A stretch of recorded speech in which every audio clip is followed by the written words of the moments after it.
ఆ ముగ్గురికి first prize ఇవ్వాలి అని అంటున్నారు సీఎం రేవంత్ రెడ్డి గారు. ఆ ముగ్గురు ఎవరు, ఎందులో ఫస్ట్ ప్రైజ్ ఇవ్వాలో ఆయన కనుక్కుందాం. నమస్కారం సార్. ఏంటి సార్ విశేషాలు రేవంత్ రెడ్డి గారు? 100% అబద్ధాలు మాట్లాడే పోటీ పెడితే వాళ్ళు ముగ్గురే వస్తారు. ఏ ముగ్గురు? చంద్రశేఖరరావు గారు, హరీష్ రావు గారు, కేటీఆర్ గారు. అంటే ఇప్పుడు ముగ్గురికి 3 ప్రైజ్లు ఇస్తారా? ముగ్గురికి కలిపి ఫస్ట్ ప్రైజ్ ఇవ్వాల్సింది, ఒక్కొక్కరికి సపరేట్ కూడా ఇవ్వనీకలేదు. అంటే వాళ్ళు చెప్పేవన్నీ అబద్ధాలేనా? జలాల విషయంలో చేసిన అన్యాయానికి హరీష్ రావు గారిని, కేసీఆర్ గారిని ఊరే తీసినా తప్పు లేదు. చచా సార్ ఆ మాటలు.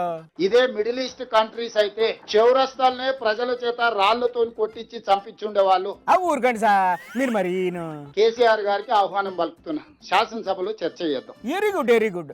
అలా అన్నారు, బాగుంది. మరి ఫైల్స్ పేపర్లు అన్ని రెడీ చేసుకున్నారా? ఏ ఫైల్ ఏ కాగితం ఏడుందో ఎవరికి తెలియదు. మరి ఎలా సార్? ఆ కాగితాల్లోనే అన్ని రాసుంటారు కదా.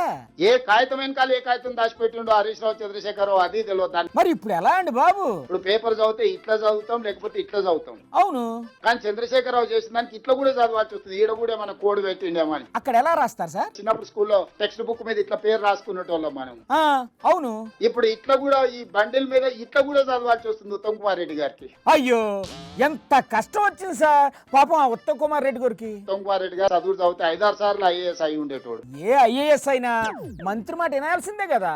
అదే మంత్రి అయితే బోల్డెన్ లాభాలు. పిహెచ్డి కూడా ఇవ్వచ్చు, డాక్టరేట్ కూడా ఇవ్వచ్చు. ఇప్పుడు ఈ స్టడీస్ మంత్రి పదవి ఉన్నాక మళ్ళీ ఈ పిహెచ్డీలు డాక్టరేట్లు ఎందుకు సార్?